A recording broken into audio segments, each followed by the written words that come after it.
En esta ocasión hablaremos de los verbos irregulares y de las formas no personales del verbo.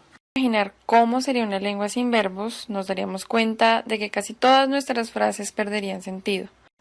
Si dijéramos, por ejemplo, hoy quiero salir a comer helado, e intentáramos prescindir de los verbos que tiene esta frase, la oración quedaría así: hoy a helado.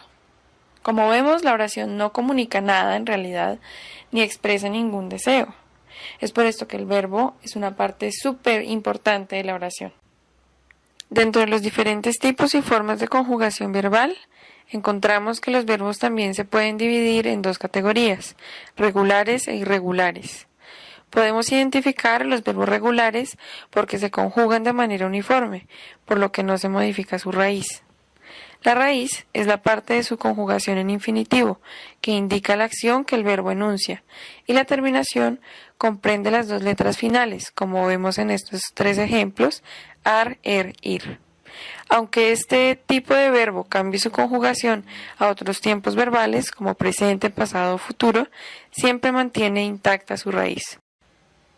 Por el contrario, los verbos irregulares sí modifican su raíz cuando son conjugados. Estos verbos se pueden dividir según sus alternancias.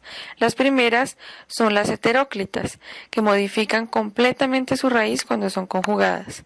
Tal es el caso de los verbos ser e ir. Las segundas, que son las fonéticas, las podemos dividir a su vez en dos grupos.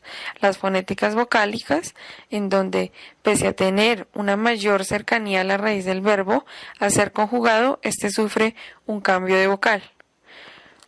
Como podemos ver en el ejemplo, la S cambia por la I. El otro grupo son las fonéticas consonánticas, que en vez de modificar una vocal, modifica una consonante, como vemos en el ejemplo, en donde se cambia una C por una G. Dentro de los ejemplos de alternancia heteróclita de los verbos irregulares encontramos: yo soy profesor, yo fui profesor, yo seré profesor. Como vemos, la raíz del verbo se modifica completamente una vez el verbo en infinitivo ser es conjugado en presente, pasado y futuro, respectivamente. Lo mismo que sucede con el verbo ir.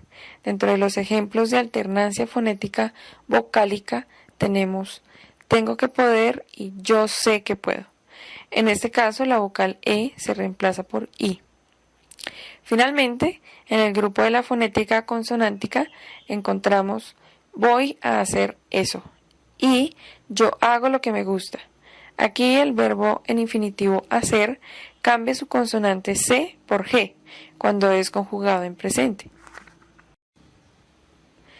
Las formas no personales del verbo se denominan así porque carecen de una forma que indique persona, número, modo o tiempo. Estas se pueden dividir según el tiempo en que se les conjugue. A continuación, veremos cómo se forman. El primero es el infinitivo que, como ya vimos, se caracteriza por terminar en ar, o ir. En segundo lugar está el gerundio, que indica una acción continua o en constante desarrollo.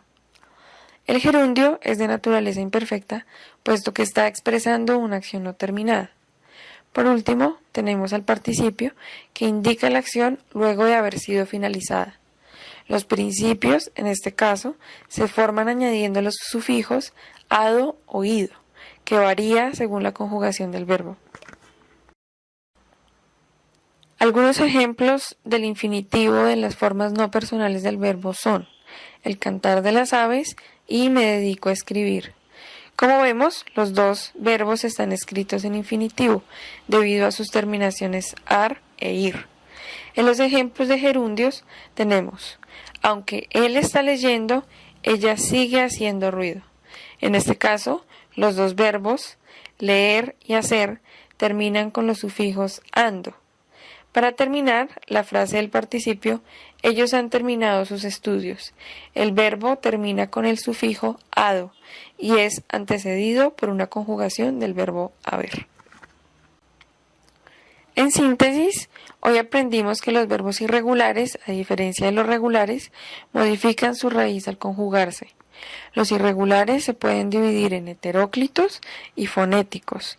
Las formas no personales del verbo se pueden dividir en infinitivo, gerundio y participio.